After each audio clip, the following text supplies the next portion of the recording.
कृषि कानून के मसले पर केंद्र सरकार और किसान संगठनों के बीच 11वें दौर की वार्ता हुई। शुक्रवार की बैठक में सरकार ने किसानों से कहा कि हम इससे बेहतर कुछ नहीं कर सकते।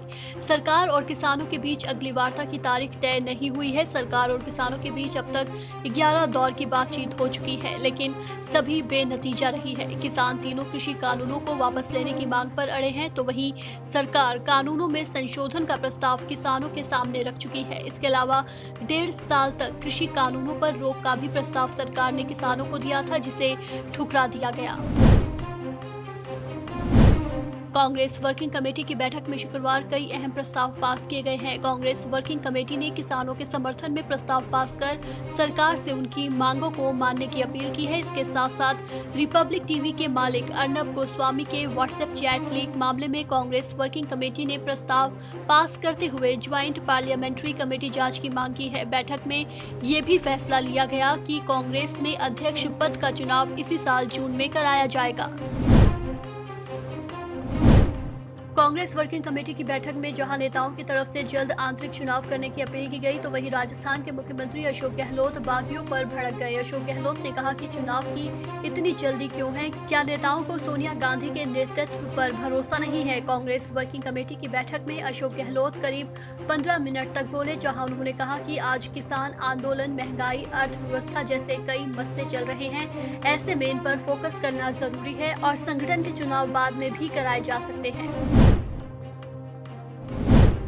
प्रधानमंत्री नरेंद्र मोदी ने असम के तेजपुर केंद्रीय विश्वविद्यालय के 18वें दीक्षांत समारोह को संबोधित किया। समारोह को संबोधित करते हुए कहा कि आने वाले समय में यूनिवर्सिटीज वर्चुअल हो सकती हैं। नई दिल्ली से वीडियो कॉन्फ्रेंसिंग के जरिए इस समारोह को संबोधित करते हुए प्रधानमंत्री ने आत्मनिर्भर भारत पर भी जोर दिया और कहा कि कोरोना महामारी ने हमें इसका पाठ पढ़ाया है। इस दौरान उन्होंने देश के युवा जोश और देश की क्षमता की तारीफ की। प्रधानमंत्री नरेंद्र मोदी ने शुक्रवार को कोरोना टीका लगवाने वाले स्वास्थ्य कर्मियों से संवाद कर उनका हौसला बढ़ाया। जिला महिला अस्पताल, कबीर चौरा, दीनदयाल अस्पताल और सामुदायिक स्वास्थ्य केंद्र हाथी बाजार में स्वास्थ्य कर्मियों से बातचीत कर टीकाकरण के बाद के प्रभावों की जानकारी ली, जिस पर स्वास्थ्य कर्मियों ने प्रधानमंत्री मोदी के प्रति आभार भी जताया। इस दौरान पीएम ने कहा कि टीका पूरी तरह सुरक्षित है। ये संदेश जन जन तक बांटने की जरूरत है। पश्चिम बंगाल में विधानसभा चुनाव से पहले राजनीतिक हलचल काफी तेज हो चुकी है। राज्य की सत्तारूढ़ पार्टी टीएमसी को झटके पर झटके लग रहे हैं। शुक्रवार को वन मंत्री राजीव बनर्जी ने कैबिनेट मंत्री के रूप में अपने पद से इस्तीफा दे दिया है।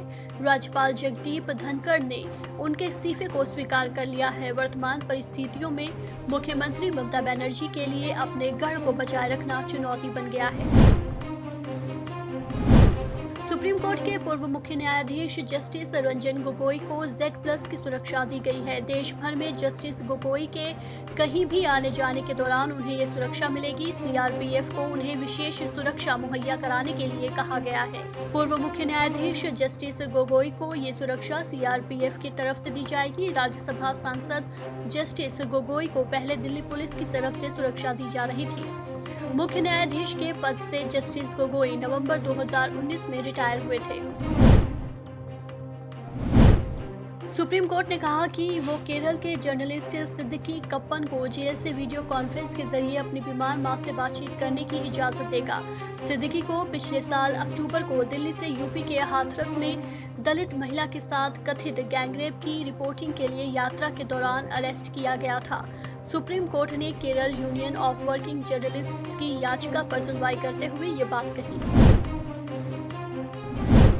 भारत मंगलवार यानी 26 जनवरी को गणतंत्र दिवस मनाएगा। गणतंत्र दिवस से पहले शनिवार को फुल ड्रेस रिहर्सल की जाएगी।